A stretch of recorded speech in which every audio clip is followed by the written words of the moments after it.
pasión, ¿no? Que es la historia. Así que toda mi adolescencia la viví en bibliotecas, en museos, y esta parte sabía que existía, pero no es algo, algo me decía que llegaría su momento, ¿no? Eh, y lo importante era continuar aprendiendo lo que a mí me apasionaba. Ujú. Y bueno, llega un momento en el que todo el mundo se ríe de esto, pero una vez estaba en la biblioteca, te Ajá. cuento esto porque viene al caso, y cuando estaba leyendo dije, bueno, a ver, Ernesto, sabes mucho de mayas y de los egipcios y de los chinos pero algún día vas a tener que tener sexo. Soy muy apasionada y apasionado en todo lo que hago. No me gustan las tintas medias. Si vas a hacer algo, lo vas a hacer bien. Si te van a invitar a un programa, entonces te tienes que poner lo mejor que puedas, ¿no? Y vas a dar todo lo mejor que puedas. De otra manera, no tiene sentido hacer las cosas, desde mi punto de vista, ¿no? Algo tibio, algo medio. No. En el amor, pues desde luego que sí, soy una persona entregada, apasionada y como todo lo que hago en mi vida, ¿no? Desde luego ese aspecto personal tiene que ser así, porque si no, no habría congruencia con...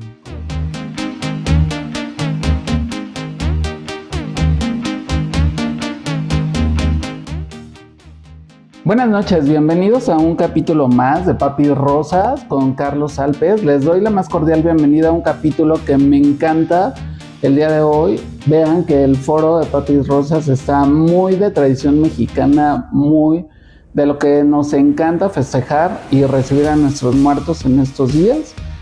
El día de mañana comienza la tradición que nosotros tenemos a venir a disfrutar de los banquetes que nosotros ponemos en los altares aquí en México. Alguien que conoce mucho de tradiciones, de costumbres mexicanas, es Ernesto de la Teja, a quien le doy la más cordial bienvenida el día de hoy. Ernesto, buenas noches, ¿cómo estás? Muchas gracias, estoy contento porque habíamos pausado esta entrevista por muchísimas circunstancias, entre ellas que siempre ando ocupado. Sí, no, hombre, pero ya se vio, y qué bonito que sea en una fecha tan especial para los mexicanos. Sin duda alguna. ¿Cómo te sientes? Pues te decía yo muy contento de volvernos a ver después de mucho tiempo y de poder compartir con ustedes, sobre todo en esta época que nos llega a todos los mexicanos, ¿no?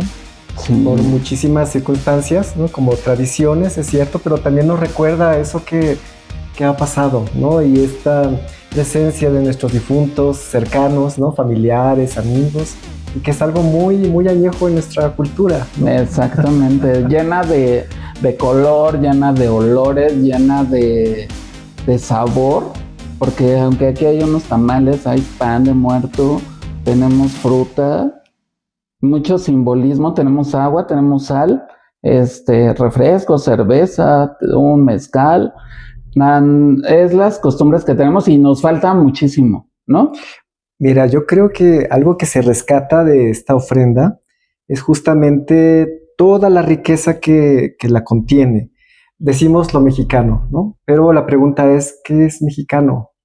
Y cuando empezamos a indagar con todos estos elementos que tú dijiste, podemos descubrir qué es ser mexicano, ¿no? Tenemos un estereotipo de lo que es ser el mexicano, el sombrero o el gabán, Uh-huh. ¿no? O antiguamente era el mexicano sentado en el cactus y durmiendo, ¿no? Sí. Pero realmente vivimos en un pueblo rico en cultura y añejo. Yo podría decirte que no solamente es prehispánico y español. Si pudiéramos ver cada uno de estos elementos, te darías cuenta que ni siquiera imaginamos de dónde vienen algunos, ¿no? Por ejemplo, decías tú los tamales, ¿no? Evidentemente es un alimento ahora ya combinado con ingredientes europeos, pero era un ingrediente prehispánico. La materia prima, ¿no? Sí, bueno, el maíz, la manera de hacerlo era prehispánico, solo que no tenía carne, por ejemplo, de pollo o de res, ¿no? Pero había muchos tamales. Uno muy, muy tradicional es el de frijol, que casi no comemos, ¿no? Pero claro, era parte de la comida prehispánica. Y cuando llegan los españoles, pues esto se enriquece mucho más, ¿no? Por ejemplo, se me ocurre hablar, bueno, las calaveritas y la Catrina, que en este caso tenemos aquí, pues es otra cosa muy interesante que si quieres platicamos más adelante. Más adelantito. ¿No? El caso del pan de muerto también, que decimos es mexicano y que todo el mundo esperamos al pan de muerto y realmente no tiene sus orígenes mexicanos. Bueno, la cerveza obviamente, ¿no? Viene pues de la parte de Mesopotamia, es un producto que hicieron los mesopotámicos y que poco sabemos, ¿no? Lo asociamos mucho con los nórdicos del norte de Europa, pero sabemos que egipcios y mesopotámicos hicieron la cerveza. Y desde luego está aquí una bebida que a mí me encanta, que no voy a mencionar, que es de color negro, ¿no? Con etiqueta roja, que no es mexicana, pero se ha vuelto parte de nuestra cultura. Incluso es tan interesante ver, por ejemplo, si tú viajas a Chiapas, a San Juan Chamula, los mayas de esa región hacen sus ceremonias, sus ofrendas muy peculiares, con muchas reminiscencias prehispánicas, pero ofrecen también esta bebida negra, ¿no? Un tanto por la invasión de la mercadotecnia y el consumismo, pero también tiene un simbolismo de dedicarlo a sus deidades, ¿no? ¿Cómo crees? Eso no lo sabía. Sí, te diría, nos podríamos tardar casi 2 horas de hablar cada uno de los elementos. No, hombre, no. Pues, ¿no? Ernesto, me encanta que nos platiques un tanto de esta tradición el día de hoy. Pues, platícanos a todos los que nos van a estar viendo, compártenos. ¿Quién es Ernesto? ¿Dónde nace? Bueno, yo me emocioné hablando. Creo que muchas veces es más importante lo que puedes compartir de lo que es la persona en sí. Claro. Bueno, yo nazco aquí en la Ciudad de México, orgullosamente capitalino. Okay. Yo no encuentro otro lugar en este país donde yo sea feliz, más que en la ciudad. La conozco muy bien, desde niño me gustaba mucho viajar, ¿no? Conocer lugares. Mi mamá me acompañaba también a muchos de los recorridos. Para ti, y Ernesto, platícanos un poquito. ¿Cuándo te das cuenta que eras diferente a los demás niños? Es una pregunta. Yo creo que siempre, cada uno tenemos una particularidad.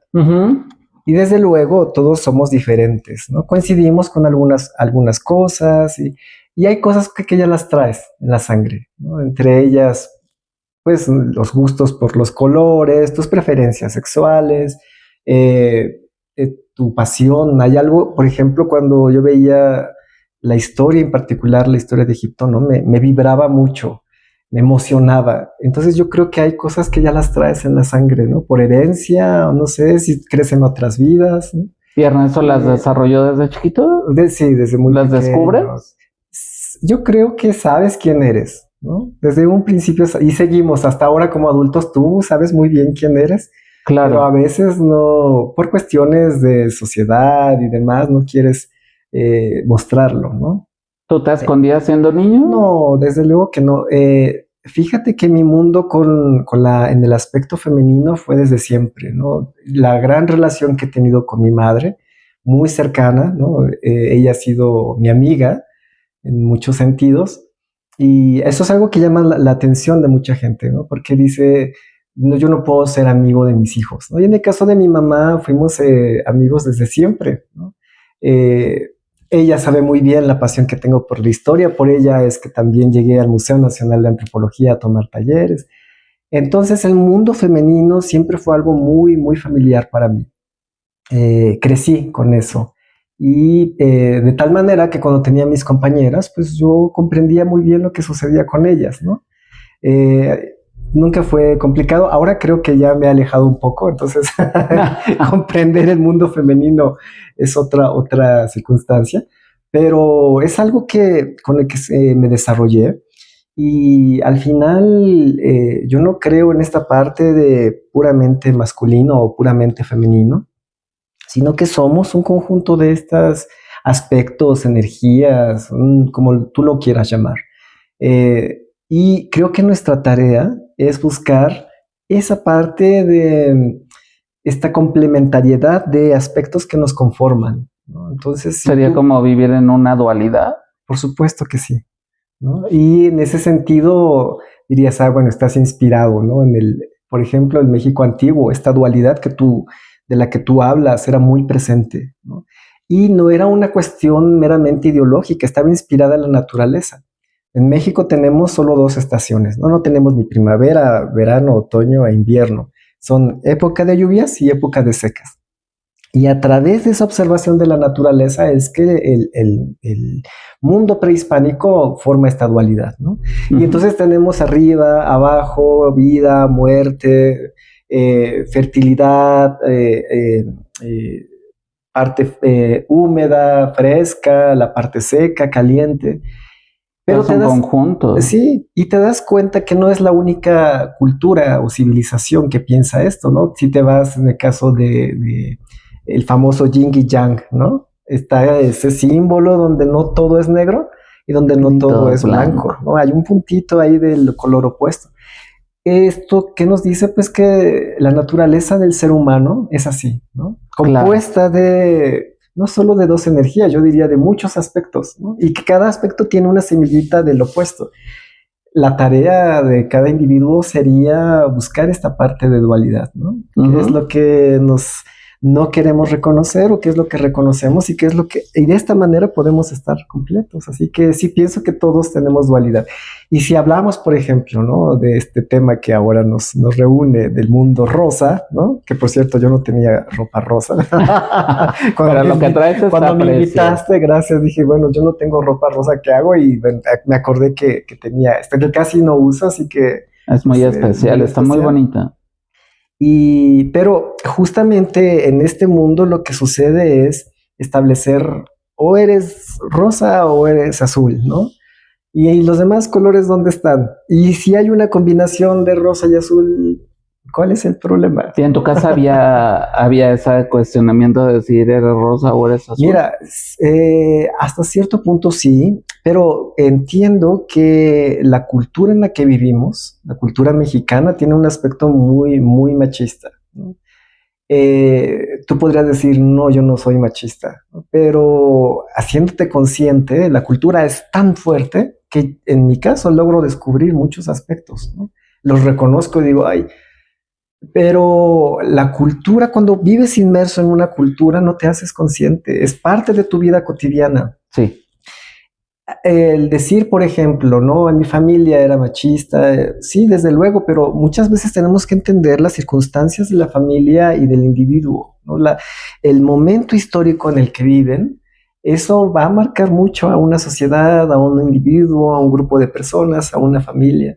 Así que te podré decir, sí, por supuesto que en la familia había este aspecto de o eres blanco o eres negro, pero es parte de la cultura en la que vivimos. ¿Qué sucede en la medida en que va la sociedad avanzando? Ahora las cosas son muy diferentes, incluso totalmente para mí diferentes. Me cuesta trabajo, ¿no? Aceptar algunos aspectos de nuestra sociedad, porque no es algo con lo que yo estaba familiarizado. Y es algo que se descubre y que se rescata y que lo defiende, lo cual me parece... Y que lo van modificando. Por supuesto. Y es las necesidades de los individuos de una sociedad. Entonces, en ese caso, lo que va ocurriendo y lo cual me alegra mucho es que nuestra sociedad, particularmente México, ¿no? Una sociedad que aún sigue siendo muy tradicionalista, para bien y para no tan bien, ¿no? Y con grandes prejuicios, pues está cambiando poco a poco, ¿no? Yo hace unos 15 años, cuando regresé, vi que la sociedad había cambiado mucho. Platicar, Ernesto. ¿Cómo llegas a la adolescencia? Dices que desde chiquito lo percibes, ser diferente. ¿Tu familia lo percibe igual que tú? ¿Te vivías en un closet? Mira, seguramente sí, pero para serte muy honesto, nunca me preocupó. Mi vida estaba metida en otros aspectos completamente diferentes. Entonces esa parte personal la dejas a un lado, o al menos sucedió en mi caso. Y era algo secundario que sabía que existía, pero no era lo primordial, sino más bien el verme sumergido en mi otra gran pasión, ¿no? Que es la historia. Así que toda mi adolescencia la viví en bibliotecas, en museos, y esta parte sabía que existía, pero no es algo, algo me decía que llegaría a su momento, ¿no? Y lo importante era continuar aprendiendo lo que a mí me apasionaba. Y bueno, llega un momento en el que todo el mundo se ríe de esto, pero una vez estaba en la biblioteca, te cuento esto porque viene al caso, y cuando estaba leyendo dije, bueno, a ver, Ernesto, sabes mucho de mayas y de los egipcios y de los chinos pero algún día vas a tener que tener sexo. ¿Cuántos años tenías? Pues yo ya estaba bastante grande, tendría como 20. Así que dije, bueno, pues entonces vamos a tener que leer sobre eso, ¿no? Porque algún día va a llegar. Con esto te estoy diciendo que no era algo que me preocupara, ni me inquietara, ni me causara ansiedad, ¿no? Por un lado, yo tenía muy presente de que vivía en un mundo diferente, que tenía por supuesto, una preferencia, pero sabía que todo lo que yo hacía era muy diferente a lo que... Así que era una mancha más al tigre, por eso no me preocupaba mucho, ¿no? Un niño que le encantaba ir a museos y no jugar fútbol, ¿no? Y eso era algo que la gente le sacaba mucho de onda, ¿no? De repente llega la danza a mi vida y dicen, bueno, ¿cómo es que ya de grande te dedicas a la danza? Entonces, con esto te quiero decir que en mi vida personal he hecho muchas cosas diferentes que a mucha gente le causa conflicto. No lo hago intencional, ¿no? Bueno, cuando doy mi opinión, sí, la verdad. Pero estoy acostumbrado a que mi personalidad es diferente. Platicábamos hace rato, todos somos diferentes, sí, pero es algo que sale un poco de lo que un niño o un adolescente o ahora ya unos papis rosas hacen. Exacto. Y era algo muy cotidiano en mí. Sabía que se podía solucionar, pero también comprendía que vivía en una sociedad con otros parámetros, con otras expectativas hacia lo que debe ser un individuo, ¿no? En este caso, un chico que tiene que casarse, que tiene que tener hijos, y yo creo que todos hemos pasado por ahí, no nada más el gremio homosexual, ¿no? En general, la sociedad en la que vivimos nos demanda, tienes que casarte, ¿no? Y tienes que tener hijos, y si lo trasplantamos con el mundo de las mujeres, pues es todavía más difícil, ¿no? Y más duro, porque hay un periodo en el que ellas tienen lapso para poder tener hijos, ¿no? Continuar con la descendencia. Y para ellas es mucho más complicado. Y la exigencia que la sociedad les da es, yo creo que más difícil que la que nos puede dar a nosotros, ¿no? En la homosexualidad. Por lo menos podrías escaparte y decir, bueno, no me voy a casar, ¿no? Ahora las cosas son muy... Pero no pierdo el tiempo. Claro. Sin embargo, en el aspecto de las mujeres es todavía más complicado. Entonces, ¿qué te quiero decir con esto? Que nuestra sociedad sigue manteniendo, ¿no? Y al individuo lo sigue impulsando, tienes que hacer esto, tienes que comportarte así. Entonces yo veía todo esto y bueno, si ya te decía que estaba muy empapado del mundo femenino, desde luego que yo consideraba que la sociedad era injusta con las mujeres, ¿no? Particularmente. Así que yo decía, si son injustos con ellas, pues ¿qué se puede esperar con todos los demás, ¿no? Exactamente, y con todos con los que compartimos ciertas características o ciertos gustos o ciertas tendencias. Entonces, yo era muy consciente de eso. Por supuesto que como individuos y a lo largo de tu programa hemos visto muchos casos, ¿no? Donde la sociedad ha sido terriblemente castigadora. Claro, en mi caso no fue la excepción, pero te digo, si desde chiquitito llegaban mis primos y jugaban fútbol y yo decía, yo no quiero jugar eso porque me parece de rudos, ¿no? No me gusta que me agredan, no me gusta estar corriendo detrás de una pelota sin sentido y luego ganar y decir, gané, ¿no?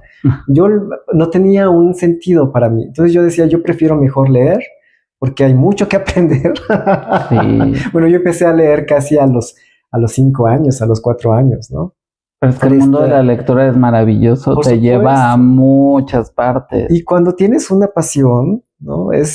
Te absorbe por completo. Entonces, en el caso de la historia y mi vida, no la puedo disasociar, ¿no? Oye, pero a ver, te voy a interrumpir un poquito. Sí, claro. ¿Cuál fue el primer libro que lee Ernesto siendo niño?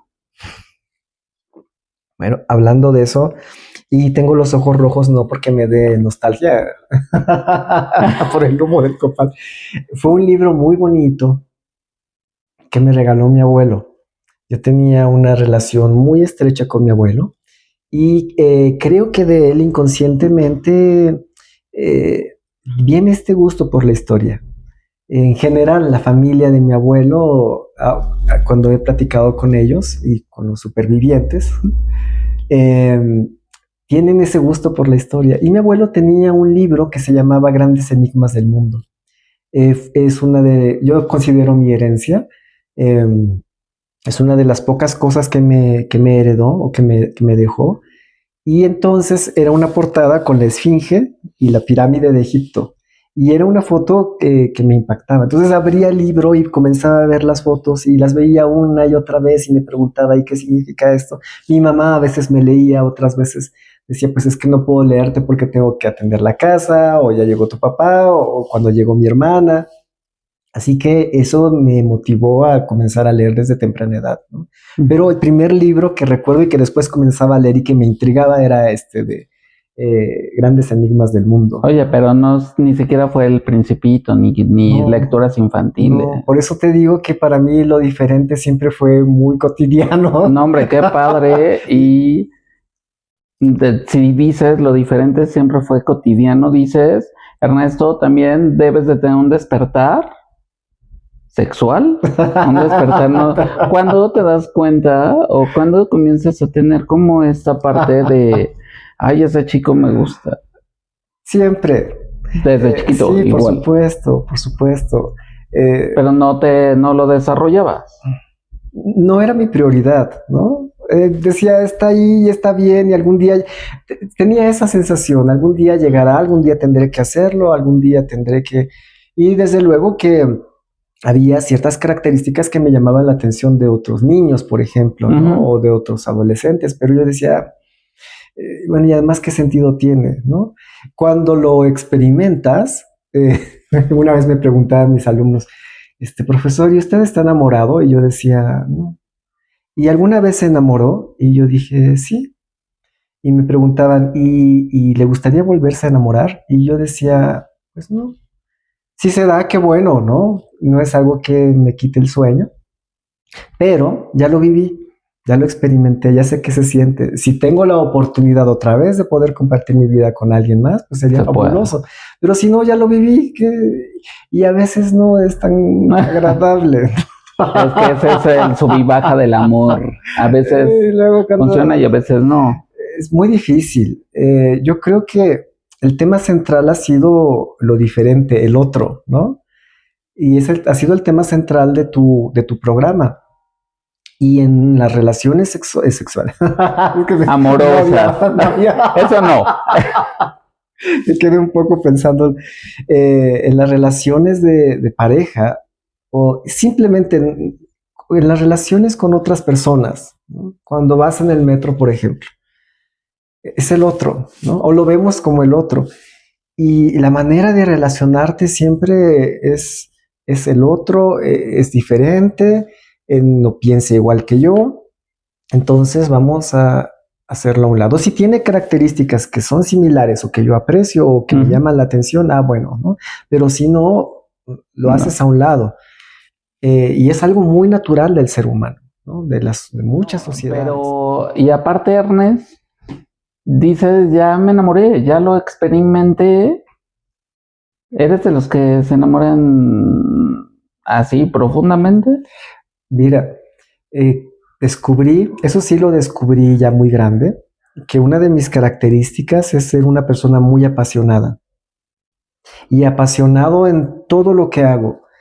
No me gustan las tintas medias. Si vas a hacer algo, lo vas a hacer bien. Si te van a invitar a un programa, entonces te tienes que poner lo mejor que puedas, ¿no? Y vas a dar todo lo mejor que puedas. De otra manera, no tiene sentido hacer las cosas, desde mi punto de vista, ¿no? Algo tibio, algo medio. No. En el amor, pues desde luego que sí, soy una persona entregada, apasionada y como todo lo que hago en mi vida, ¿no? Desde luego ese aspecto personal tiene que ser así, porque si no, no habría congruencia con lo que haces. Y sí, por supuesto, sí me enamoré profundamente y me entregué en su momento. ¿Lo vives, lo disfrutas? Intensamente. Cuando alguien me dice, por ejemplo, y volviendo a este tema que nos envuelve, ¿no? En este ambiente, cuando me dicen, ¿tienes miedo a la muerte? Yo digo, no, porque la respuesta está en la pasión. He vivido con tanta intensidad, ¿no? He hecho las cosas con tanta intensidad y he hecho lo que he podido hacer y lo que ha estado en mis manos, que si mañana me dicen, ya llegó tu momento de la muerte, te podría decir, está bien, ¿no? Bueno, me faltan hacer unas cosas todavía, no ir a Egipto, pero ya no me alcanza el tiempo, ni modo, pero lo que hice lo hice bien, ¿no? Apasionadamente, con amor, con ganas. Por supuesto. Oye, Ernesto, ¿te arrepientes de algo que hayas hecho hasta el día de hoy? Sí, haber aplastado unos mosquitos. ¡Ay! No, hombre. No. No, por amor dijiste. Por amor, sí. No, por supuesto que no. Mira, yo creo que cuando algo afecta a tu persona, en ese instante debes de reflexionar. En mi caso, creo que nunca fue mi intención afectar a nadie. Desde luego acabas afectado. Una relación amorosa es muy intensa. Compartes muchas cosas. Compartes cosas muy, muy personales, ¿no? Y al momento de la separación, desde luego que es muy difícil. Y en muchas ocasiones es muy doloroso, ¿no? Pocas historias he sabido donde civilizadamente han terminado bien, ¿no? Uh-huh. Y se hablan y todavía se ven y continúan como amigos, pero la gran mayoría es catastrófica, ¿no? A veces. A veces. Y yo creo que ocurre en el momento en el que lo que tú necesitas impera más en lo que la otra persona también está necesitando. Así que desde luego las separaciones son difíciles, ¿no? Volvemos otra vez al tema que está aquí al centro, ¿no? Cuando se va a alguien a quien tú amas, desde luego que es duro, ¿no? Y te duele, un duelo. Y viene el duelo. Y es algo también en el que nuestra cultura, el duelo en general, no solo de la muerte, ¿no? De la separación de pareja, tampoco te ayuda mucho, ¿no? Cuando te separas, y que te dicen, ay, toma y olvida, ¿no? O pones canciones, ¿no? Yo les decía a mis alumnos, vamos a hacer una investigación de Sálvame, ¿no? La canción de Sálvame, ¿no? Y vivo por pura ansiedad y cosas así, ¿no? Y entonces cuando la analizas... La de dices, RBD, ¿no? Sí, claro. Cuando la analizas dices, qué miedo. Pero cuando estás dolido, la escuchas y nuestra cultura es así. Y habla, ¿no? de justo la flagelación. Claro, y la cultura es así. Cuando escuchamos, a mí me gusta mucho la música de mariachi, pero habla de esto, ¿no? Porque te vas, me duele, así que nuestra cultura no ayuda del todo al duelo, ¿no? Entonces imagínate en una situación en la que si lo hablamos como algo diferente, ¿no? Y hablando ya en sus definiciones más claras, ¿no? Como homosexuales o gay, que ahora se ha utilizado mucho, ¿no? Es algo ya muy común.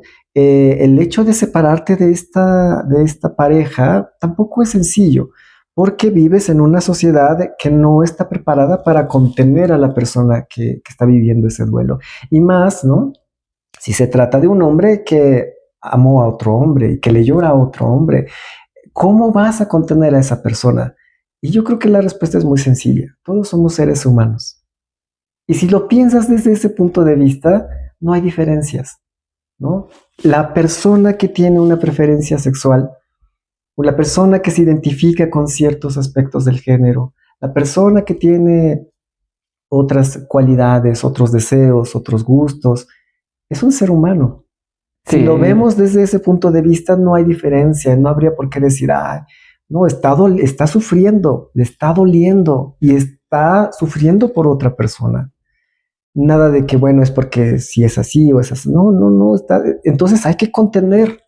Claro, oye, ¿y tú crees que las relaciones amorosas, el día de hoy, que somos adultos, que rebasamos la edad de los 40 años, se pueden vivir apasionadamente y lo que tú decías, vivo con pasión, vivo con amor, disfrutando y todo? ¿Tú crees que se puedan seguir explotando como cuando teníamos 20? Es diferente. La pasión cambia, las experiencias te cambian y la idea es que te vuelvas más consciente.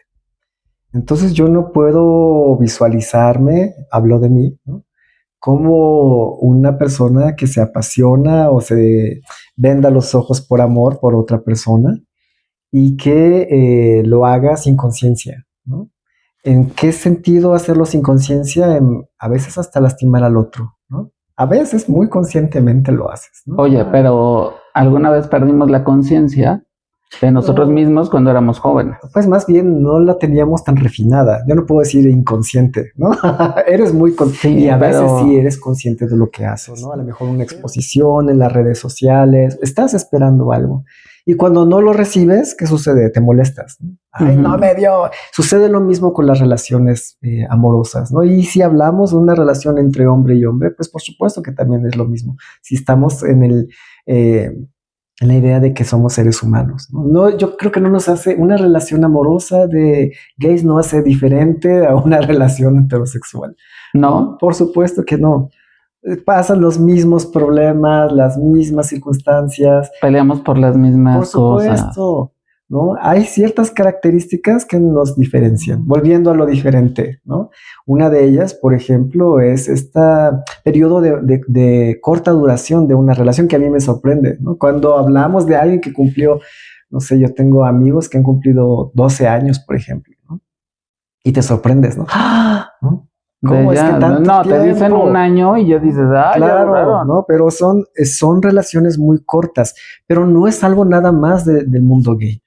Actualmente los heterosexuales también se casan y se divorcian a los 2 meses, 3 meses. Y en ese sentido viene un poco lo que yo te decía, ¿no? Somos producto de una cultura. ¿Qué está pasando con nosotros? Desde mi punto de vista, vivimos en la parte del consumismo. Y todo rápido, ¿no? Y además está las microondas y pones la Maruchan y te la comes rápido y ya, porque si no se enfría. ¿Y qué haces con el vasito? Está hecho para desecharse.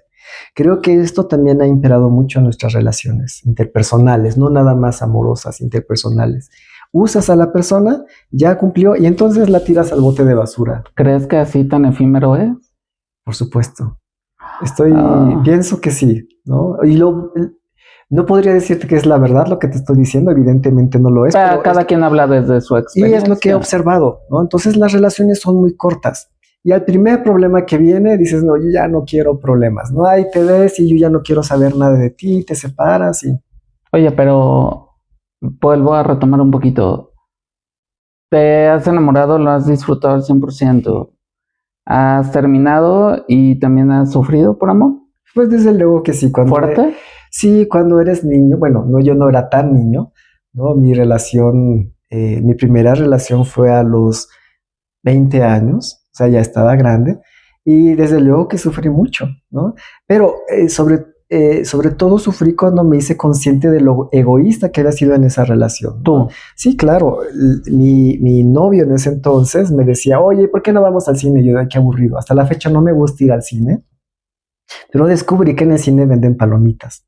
Entonces dije, bueno, y si no me gusta, pero puedo ir a comer palomitas y estoy compartiendo momentos con él, ¿no? Que le gustaba. Claro, pero eso, la experiencia es lo que te va, si lo quieres aceptar, ¿no? Si lo quieres ver y si quieres trabajar contigo. Así que en ese sentido sí sufrí porque me di cuenta, ¿no? Que fui muy egoísta y que pues nada te cuesta a veces negociar y ceder un poco en las circunstancias. Es que la relación es eso, ¿no? Del dar, estiras, aflojas, estiras, aflojas. En nuestra parte está un poquito del éxito de la relación, el otro poquito está en la otra persona y pues ya, ¿no? Pero pasamos, Ernest, a platicar sobre... El día de hoy estamos llegando ya a ser jóvenes adultos, porque rebasamos los 40, pero tampoco somos adultos mayores, ¿no?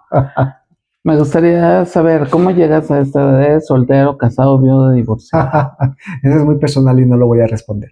Ok, perfecto. No, mira, la experiencia que he tenido me ha hecho encontrarme conmigo mismo. Pasé muchos años en un país muy, muy lejano, ¿no? No es como el país de Shrek, ¿no? Sí, platícanos, muy lejano. Sé que viviste en la India. En la India. ¿Cuántos años? 4 años.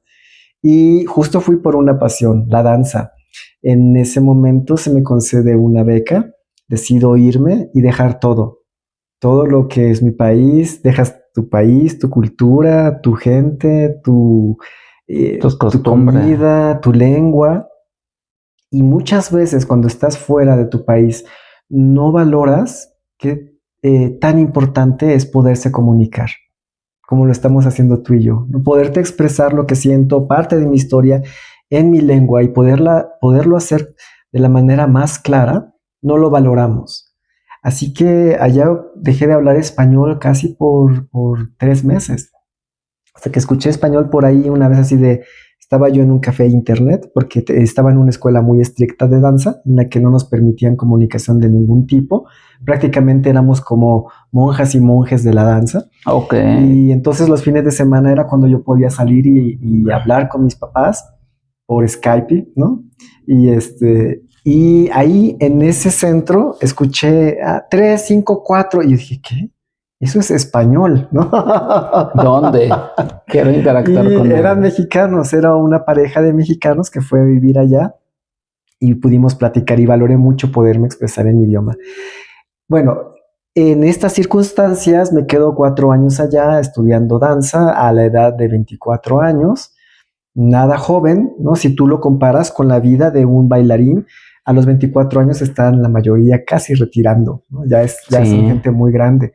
Pero yo te dije desde un principio, ¿no? Las cosas diferentes siempre han sido muy familiares para mí, siempre ¿no? en tu entorno. Porque un señor, ¿no? Bueno, un adulto se va a estudiar danza, pues porque le apasiona, porque le mueve algo, hay algo que se tiene que hacer allí.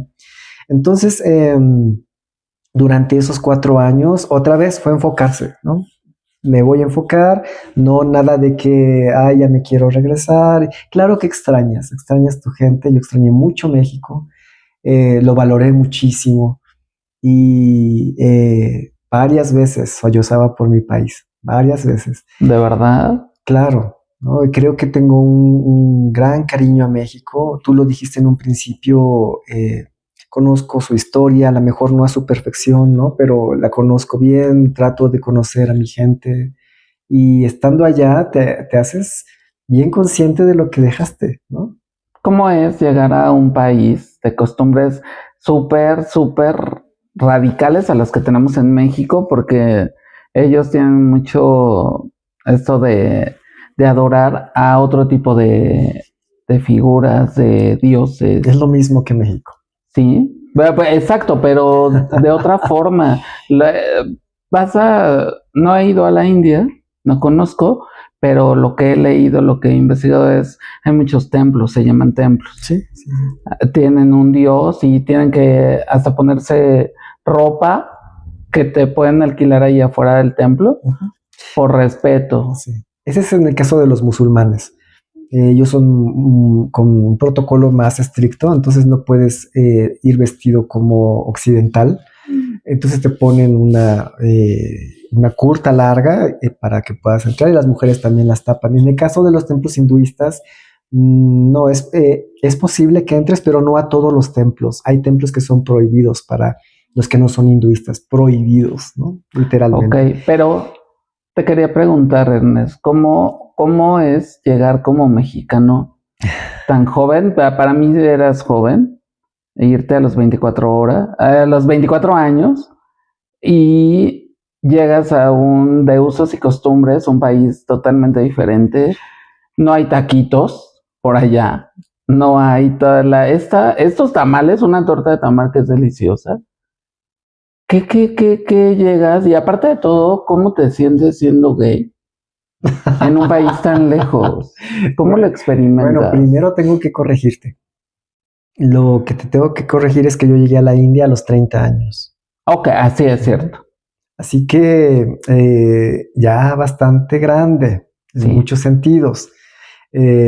Corporalmente, pues más tieso, ¿no? Ok. No tan flexible. Pero irte a otro país.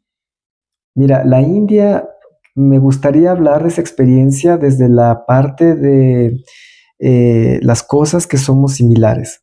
A partir de ahí podría yo platicarte estas cosas que me has preguntado. Pero bueno, somos una sociedad con una economía emergente. De hecho, ellos nos superaron. en 4 años, más de lo que... Cuando yo me fui a México tenía una posición económica diferente y cuando regresé nos superaron. No hablaré del periodo, ¿no? Porque no quiero aquí entrar en debate y hacer corajes. Sí. Yo me fui más o menos en el 2010, 2014, para que tengan una idea. Para que se den una idea. Cuando yo regreso a México, me doy cuenta de otra realidad, muy dura y difícil. Bueno, pero ellos tienen, impera mucho la familia. Todo se hace en familia, como México, ¿no? Dices tú, adoran a otros dioses. Pues la diferencia yo no la veía porque yo veo muchas vírgenes y muchos santos, ¿no? Y muchas veces era muy interesante ver que sacaban a la deidad de las calles. Varias veces me tocó escuchar música de tambores. De camino de mi escuela hacia la casa había un templo. Fue un templo muy, muy especial para mí. La relación de la danza y de mi vida estuvo asociada a ese templo.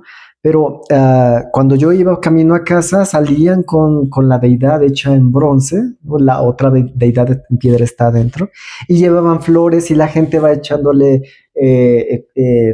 flores, incienso, y eso me hacía sentir en México, porque era lo mismo que vemos en las peregrinaciones del 12 de diciembre o de los santos.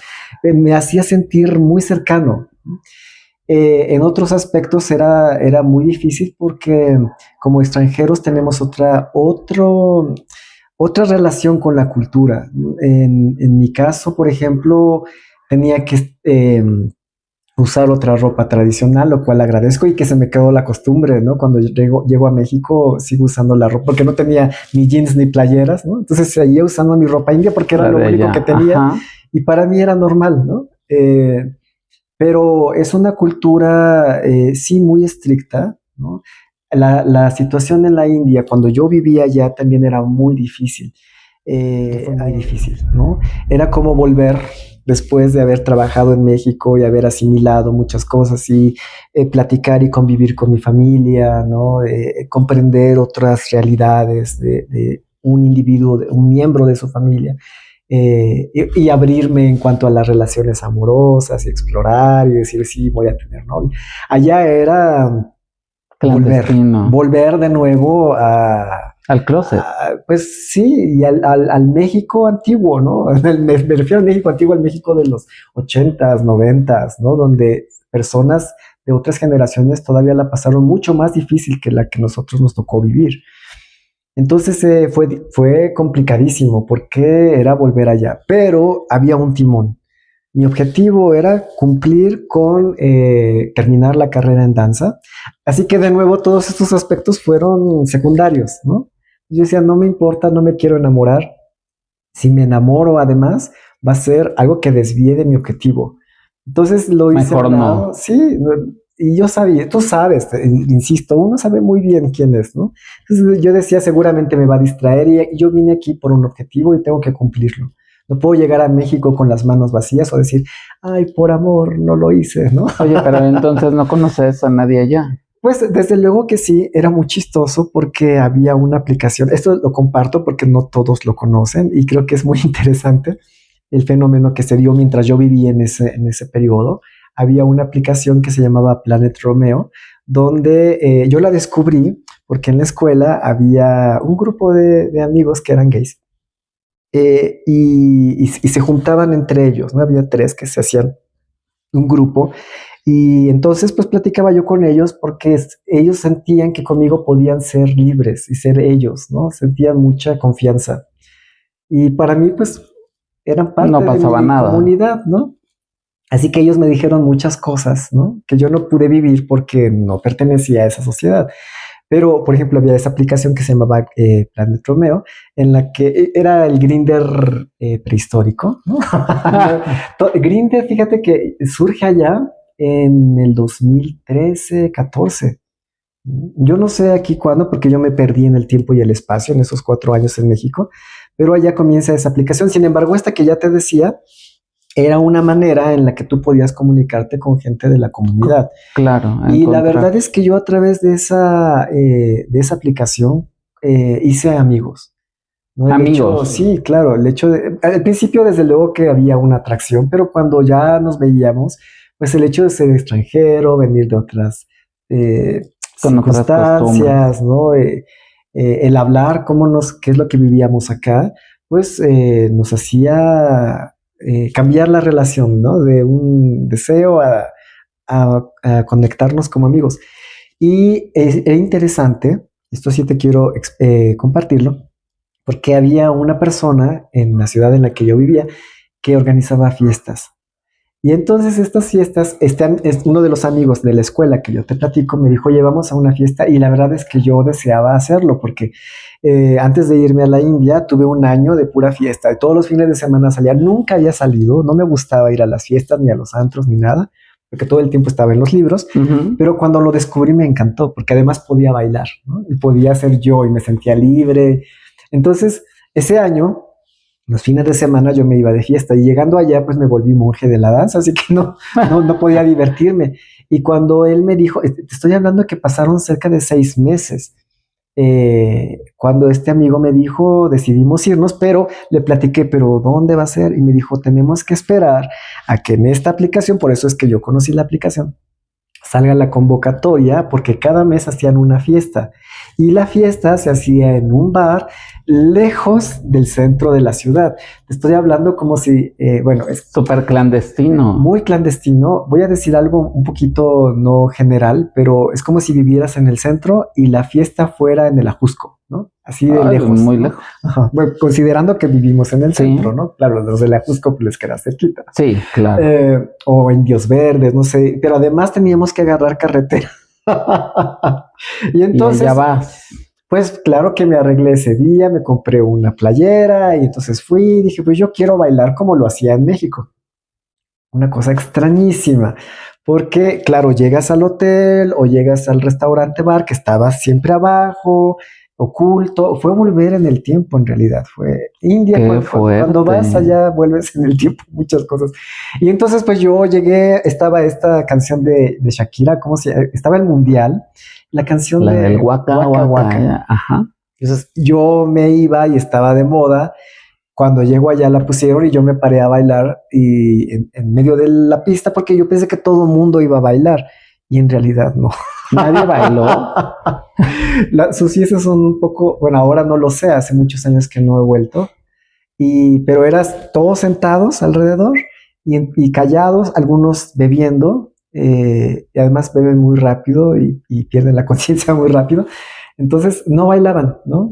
Y claro que había coqueteo, ¿no? Claro que había gente que, pues muchas veces se hacían amigos, porque lo que se necesitaba era hacer una especie como de comunidad, de camaradería, ajá, en la que el otro te entendiera, ¿no? Entonces, claro, desde luego que había deseo y demás, pero eso ya dependía de la decisión de cada uno. Entonces, pues fue muy extraña esa fiesta para mí, porque no era lo que yo estaba acostumbrado en la zona rosa, ¿no? Y después dije, no me gusta. Así que, además, todo el día bailaba, ¿no? Yo bailaba de 6 de la mañana a 8 de la noche, ¿no? Lo que menos quería yo era bailar. Pero fue interesante porque en una de mis decisiones, casi al terminar el último año, fue no regresar a México. Es muy duro volver de nuevo, cambiar de horario, mientras tu familia está durmiendo, tú estás como alma en pena, volver a comer cosas grasosas y deliciosas que te llenan y te hacen pesado, ¿no? El uso el cambio de horario, es muy difícil. Así que, de nuevo, yo me volví a enfocar, dije, es el último año en el que yo voy a estar, tengo que darlo todo, me tengo que entregar a cuerpo y alma a la danza, y es el último año, no pasa nada. Entonces decido no volver a México y me voy al sureste asiático. Yo no sabía de Tailandia, yo fui a Camboya porque quería ver justamente Angkor Wat, que es una ciudad preciosa, pero un amigo me dice, oye, ¿por qué no vas a Tailandia? ¿No? Tienes dos semanas antes de que tu vuelo sea a Camboya, y hacía parada en Tailandia, y me dijo, pues deberías de visitarlo. Entonces le hice caso y fue interesantísimo, porque era otra realidad completamente diferente a la para ti como gay. Sí, y también después de venir de la India, ¿no? Entonces en Tailandia fue así como el destape. Tailandia es como México. solo que con templos budistas, ¿no? Oye, pero es cierto que en Tailandia hay mucha comunidad trans. Ujú. ¿Cómo las ven? Interesantísimo, esa pregunta es muy interesante. Bueno, tendría que platicarte que mi relación con el mundo trans surgió en la India. En México no tuve esa oportunidad porque además a mí me impactaba demasiado. Era un mundo que me hacía sentir, pues, completamente, no comprendía lo que sucedía, ¿no? Era muy impactante para mí. Era una chica trans. Y además no era tan común en aquellos tiempos en México. Siempre estaban recluidos, ¿no? Recluidas Sí, en ciertos súper. sectores y hasta la fecha, ¿no? Ahora, bueno, Ujú. se ha abierto más, afortunadamente. De tal manera que en la India mi relación con el mundo trans fue interesante porque yo viajaba, y después voy a pasar a Tailandia para responderte la Ujú. pregunta. Cuando viajo en el tren, llegan las hijras, que son mujeres transexuales. Y entonces sus circunstancias son muy difíciles. Ahora han empezado a cambiar, pero no tenían derecho a estudiar, no tenían derecho a trabajar. Ahora ya comienza a abrirse la sociedad y aceptarlas. ¿Pero por qué, Ernest? ¿Por qué crees que haya sido así? ¿O supiste? Mira, volvemos de nuevo, todo es un ciclo, ¿no? Ajá. La India es un país con una filosofía interesante en la que este aspecto de lo que yo te platicaba de la dualidad es parte de su cultura, o al menos de su cultura antes de que llegaran los británicos. Y tenían un dios, bueno, tienen un dios que se llama Ardhanarishvara, que lo representan mitad masculina y mitad Mitad. femenina, es Shiva en realidad, ¿no? Y esto nos está diciendo él está completo, porque la energía masculina no puede crear sin la energía femenina y viceversa. Así que creo yo que la sociedad antigua de la India aceptaba muy bien al tercer género, eran parte de su sociedad, pero cuando llegan los británicos muchas cosas cambian. No. Entre ellas, por ejemplo, las mujeres sacerdotisas que realizaban la danza tuvieron que salir de los templos y no tuvieron el soporte de la sociedad y tuvieron que irse a suburbios para prostituirse. Lo mismo ocurre con los hijras o las hijras, las encajonan en un sector de la sociedad en el que la manera en la que pueden sobrevivir es a través de la prostitución. Uy. Así que esto ocurría cuando yo llegué allá. Son gente paradójicamente apreciada, pero supongo yo que por este fenómeno histórico se les invita a las bodas para que puedan bendecir, porque sus bendiciones son muy poderosas. Sin embargo, porque tienen estos dos aspectos, ¿no? Masculino y femenino en un solo individuo. Ujú. Eh, pero al mismo tiempo sus maldiciones son Igual de fuerte. igual de fuertes y temidas. Y entonces una manera para poder sobrevivir, ¿no? Además de la prostitución, era pedir dinero. Entonces era muy curioso porque tú vas en el tren y de repente y te espantan y de repente llegan las hijras, ¿no? Y te piden dinero. Y tienes que darle, porque si no le das, te lanzan una maldición. ¿De verdad? Y es lo que menos quieres, ¿no? Así que cuando a mí me tocó eso por primera vez, me impactó demasiado. No era algo con lo que yo estaba familiarizado. Sí, claro. Y pues le di las pocas rupias que tenía, pero me impactó. Sin embargo, hubo una experiencia en la India que me cambió la perspectiva. Hay un pueblito muy alejado que se llama Kubagan. Estaba como a 4 horas de donde yo vivía. Yo vivía en Chennai, que es la cuarta ciudad más grande de la India, hacia el sur.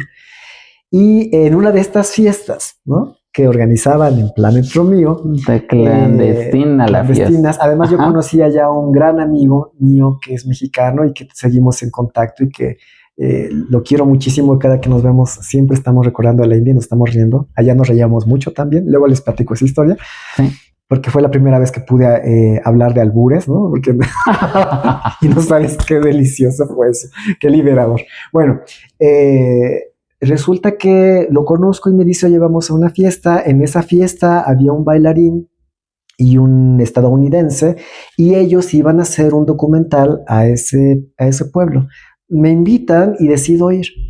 Y fue interesante porque en ese día en especial, que es a principios de mayo más o menos, se reúnen todas las hijras de la India en ese lugar. Es un pueblito muy chiquitito. Y entonces llevan a cabo acciones interesantes, actividades muy interesantes, entre ellas Miss Kubagam. Entonces eligen a la hijra más guapa, ¿no?, de ese año. Algo así como las mushas aquí en México. Sí, es algo muy similar, algo muy similar.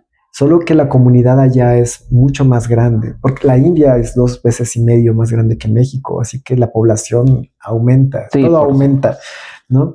Y fue muy interesante porque antes de entrar al pueblo tuvimos que ir a pedir permiso a la hijra mayor, ¿no?, la líder, y fue impactante porque entramos al hotel, ¿no?, un hotel pues como de una estrella para nosotros, porque además es un pueblito, y entonces tuvimos que entrar y nos hicieron valla, muchas hijras, y al final estaba la cama y estaba la mujer que nos iba a dar permiso sentada así como una reina, ¿no?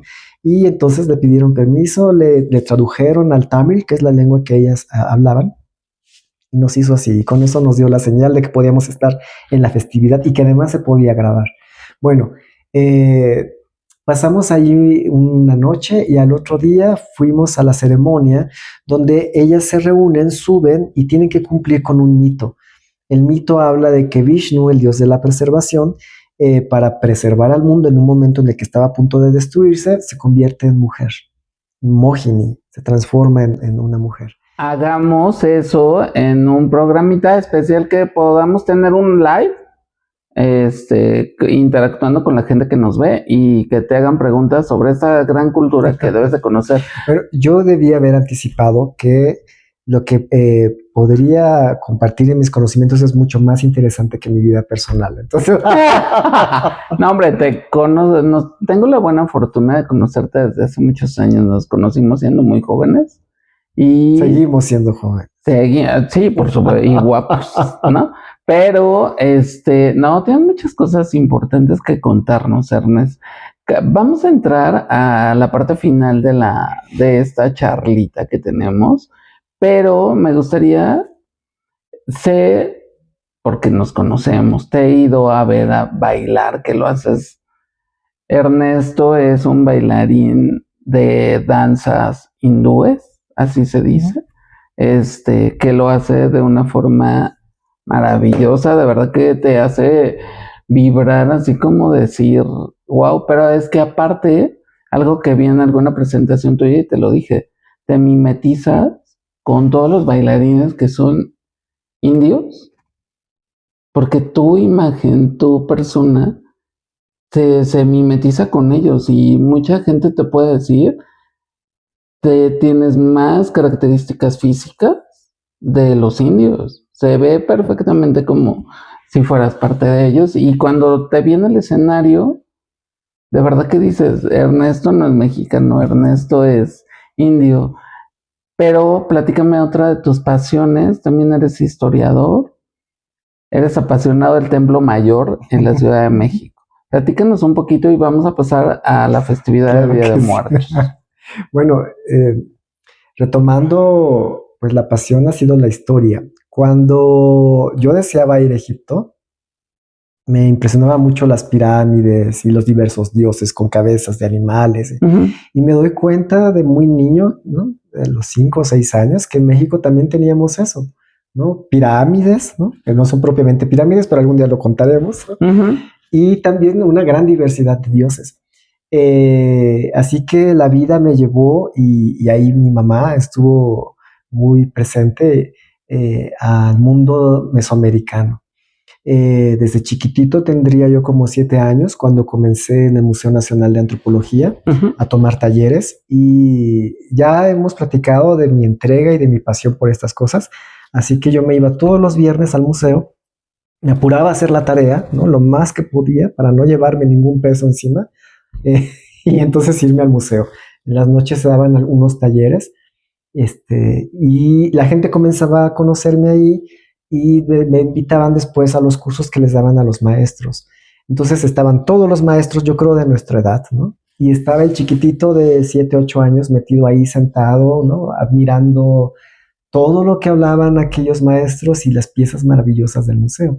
Entonces, desde muy pequeño tuve contacto con el mundo prehispánico y me escapaba a veces. Yo no me iba de pinta, ¿no? Volvemos otra vez a lo diferente. Entonces me iba de pinta al museo, me iba de pinta a Teotihuacán, en mis cumpleaños me regalaba irme a una zona arqueológica que yo no conocía. ¿De verdad? Sí, claro. Entonces, pues para mí es otra pasión, ¿no? Absorbe mi vida completamente y decidí estudiar la maestría en historia. Bueno, se llama Estudios Mesoamericanos.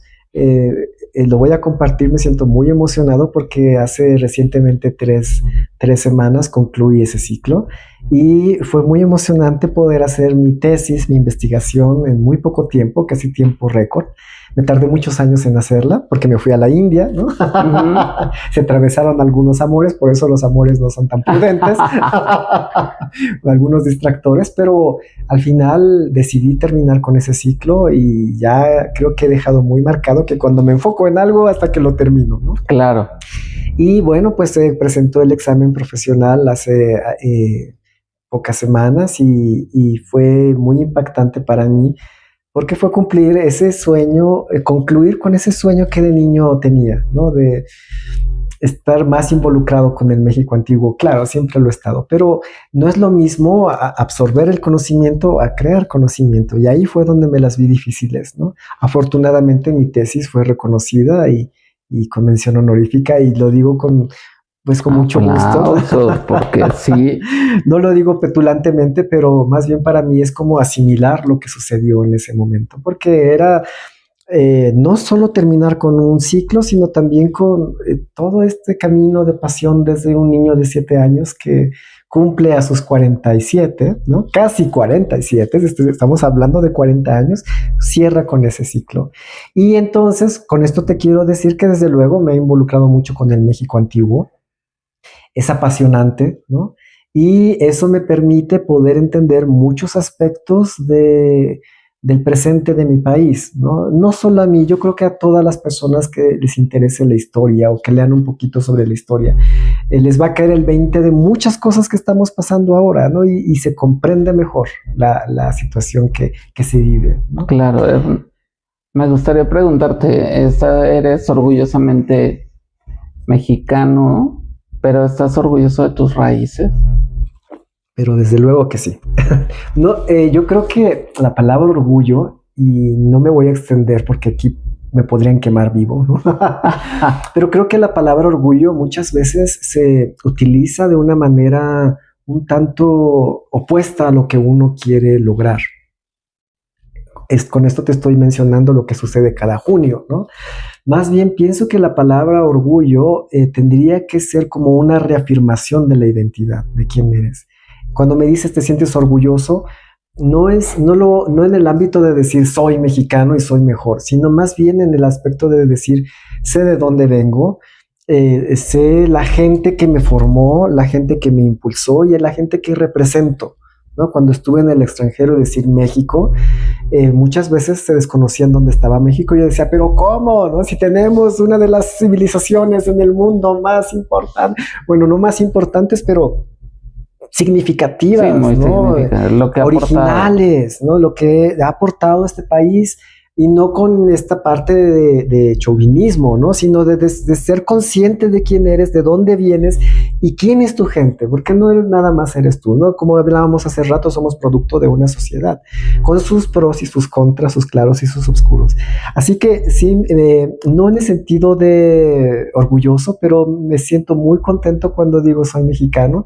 Y cada que piso las calles, porque yo creo que para conocer un país tienes que vivir con su gente y con su pueblo. Entonces, a mí me encanta viajar en el metro, porque ahí es donde te das cuenta qué está viviendo tu gente, qué está pasando, cuál es su realidad, ¿no? Qué está pensando, si pudiera yo leer sus pensamientos, ¿no? Ellos se volvían unos intermediarios entre los seres humanos y el mundo de las divinidades. Y esto queda muy presente en la actualidad si tú vas a los pueblos originarios. Y muchos problemas sociales son porque han querido mover a estas comunidades o pretexto de muchas situaciones, y ellos no se van, porque ellos dicen, ¿por qué me tengo que ir? y entonces tengo que dejar a mis muertos. Y yo no puedo dejar a mis muertos porque hay una unión muy fuerte con los seres que se van. Y estamos hablando de comunidades originarias o incluso pueblos ya con un mestizaje más profundo. En el caso de la gente de la ciudad, ¿no? De las grandes ciudades, hablaré de México, de la Ciudad de México, que es la que conozco mejor. Se sigue todavía esta idea, no a lo mejor con la antigua idea prehispánica, pero los muertos para nosotros sigue siendo algo no se van, y es algo que si no conozco otro país que tenga esta tradición tan arraigada como es México. Lo hay, pero no tan fuerte. Por ejemplo, en la India tienen una celebración de muertos que yo nunca pude ver porque es algo muy familiar, pero es algo muy similar. Pero como la llevamos ahora, creo que no hay en ningún otro país. Sin embargo, te sorprendería escuchar que no es una tradición meramente mexicana, y que no es tan antigua como... Te la platico, pero te voy a romper el corazón. Así que... Ay, no, y vas a decir todo lo que hizo Carlos, no. Más bien pienso que si desmitificamos, y esto aplica para las personas también, ¿no? Si desmitificamos a las personas o a las circunstancias o a las tradiciones e investigamos de dónde vienen, probablemente dices, ay, qué triste. Pero te das cuenta que es algo mucho más interesante descubrirlo.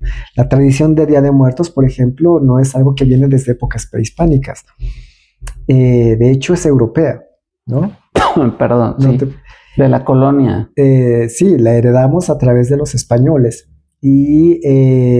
Pero tal y como la conocemos ahora, en realidad comienza en los años 20 del siglo pasado. Muy reciente. Muy reciente. Es decir, si nosotros pudiéramos analizar esta ofrenda, pues yo te diría, yo no encuentro nada prehispánico. Todo es a partir de la época virreinal.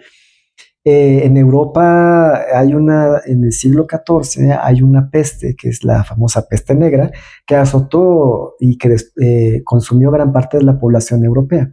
A partir de ahí surge una tradición que se llama la danza macabra, en la que se representa a la calavera coronada y con el orbe, ¿no? Es decir, el mundo, y se le considera como la reina, ¿no? Del mundo, porque en ese momento con la peste negra, pues todo el mundo se moría, ricos, pobres, ¿no? Sí. Todos morían, ¿no? Y al final... No había distinción. Claro que no, al final todos somos iguales al momento de la muerte. Y entonces esta idea de la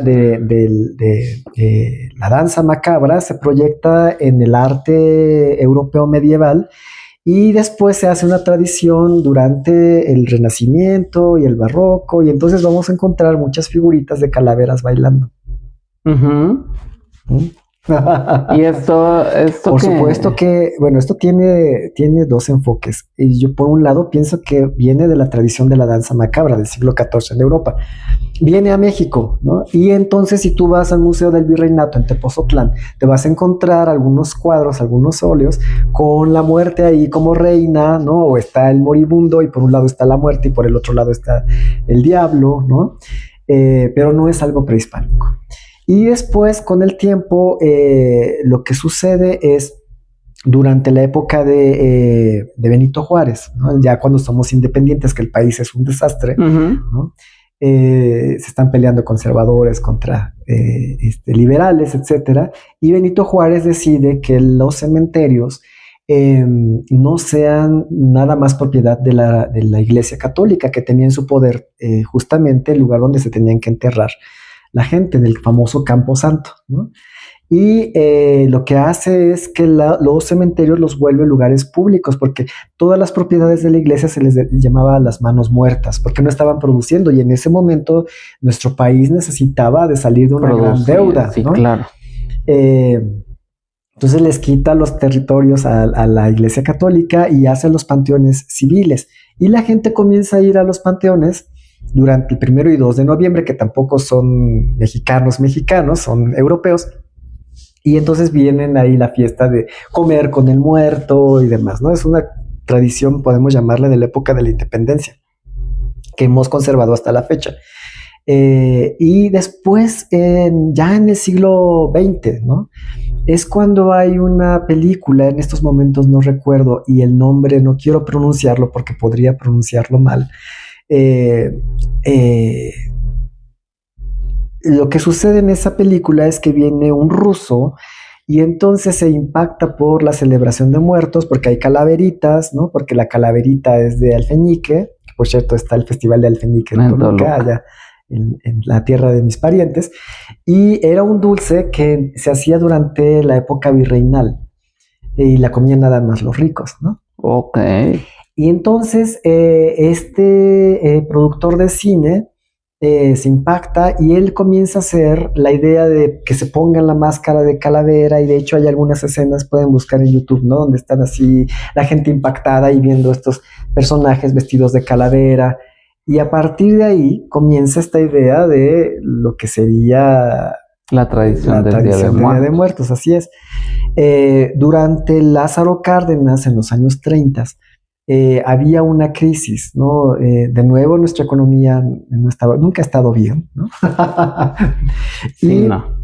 Lo que hace Lázaro Cárdenas es tratar de darle una identidad a nuestro pueblo, que además cuando hablas de México y cuando dices, ¿no? Te sientes orgullosamente mexicano, yo digo, sí, pero ¿de qué lado? ¿No? ¿Del área de Yucatán o del área de los norteños o del centro? México es una diversidad impresionante. Entonces, de eso se da cuenta Lázaro Cárdenas y su equipo, y lo que tratan de hacer es darle una unificación como mexicanos, ¿no? Una identidad de mexicano y de lo que es mexicano. Y desde luego es el centro de México el que se utiliza como modelo para esto que es ser mexicano. Entonces ocupan justamente la tradición de Día de Muertos, ¿no? No podría decir que la institucionalizan, pero sí la vuelven parte de una identidad del país. Y eso es lo que seguimos celebrando hasta la actualidad, ¿no? Claro, ¿y crees que al extranjero vendemos México? El Día de Muertos vende mucho. Sí. En el extranjero, sí. Por colorido, por la luz, por el copal, por toda la fiesta de los muertos, el papel picado, no sé. En el extranjero, ¿cómo ven el Día de Muertos de México? Muy vistoso, y una muestra muy clara es justamente las películas de James Bond y de Coco, ¿no? Paradójicamente son dos visiones que tiene el extranjero de nuestro país, pero al mismo tiempo estos dos filmes son los que han modificado el actual Día de Muertos, ¿no? Sí, porque ahora ya se hace hasta la caravana de las Catrinas. Por supuesto, ¿no? El maquillaje tan bonito que tienes hoy, yo podría decir que es producto justamente de la película de James Bond. Yo no me acuerdo que antes hubiera maquillaje de calavera.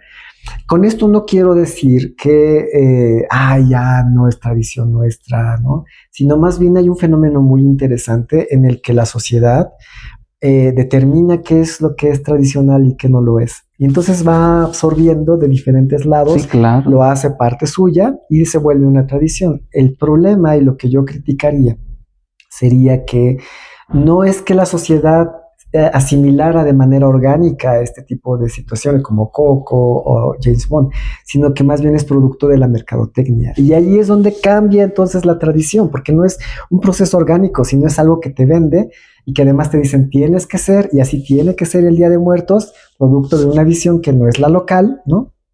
Por fuera, entonces la tradición cambia. Creo que eso es lo que yo marcaría y criticaría, ¿no? Que las tradiciones se transforman a partir del consumismo y de la mercadotecnia. Sí, y se transforma, ¿no? El desfile de Día de Muertos, pues que tendrá exageradamente 10 años, ¿no?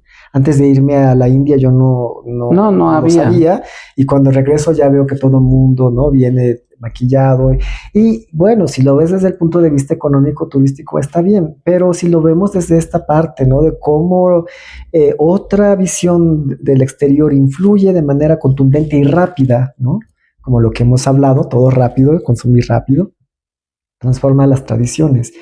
Yo creo que ya no hay marcha atrás. Yo no podría decir, ya no se pinten de calavera, ya no salgan. No, es parte, la gente le gusta, funciona, pero más bien yo creo que lo que nos toca a nosotros es hacernos conscientes de dónde vienen todas estas tradiciones. Y cuando lo ves así, ya no se te rompe el corazón. Entonces todo esto ya no es mexicano. No, sí es mexicano, pero es producto de todo un proceso. Las modificaciones que han habido, no, hombre. Pero, pues ya para concluir, Ernesto, qué padre está todo tu conocimiento de historiador, de bailarín. Sí, bailarín. Casi, por supuesto. Y yo, bailarín, sí. Sí, claro. De verdad que me encanta, pero yo que tengo el gusto de conocerte desde hace años, que siempre te he visto con una indumentaria bien padre, porque justo orgulloso de las raíces que tienes. Siempre te veo con playa, no, con camisas así con bordados mexicanos, y todo es parte de lo que me encanta. El día de hoy yo te veo con unos guaraches hermosos, padrísimos. Siempre nos debemos de sentir. Yo traigo también un rebocito que es muy especial para mí. Y no, ser mexicano es otra onda.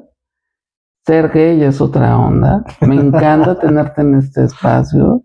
Me encanta conocer totalmente el panorama de un papi rosa que es Ernesto, que hoy hemos compartido con él, que de verdad, sí, desde niño fuiste demasiado diferente a todos los demás, porque dices, yo me iba al museo, me iba a leer, me iba a aprender más. Y dice, sí, dejé mi vida amorosa, mi vida sexual muy allá. Otros más bien guardados, ¿no? Exacto, guardaditos. Porque cuando se despertaron no es que estuvieran muertas, estaban muy vivas y muy presentes.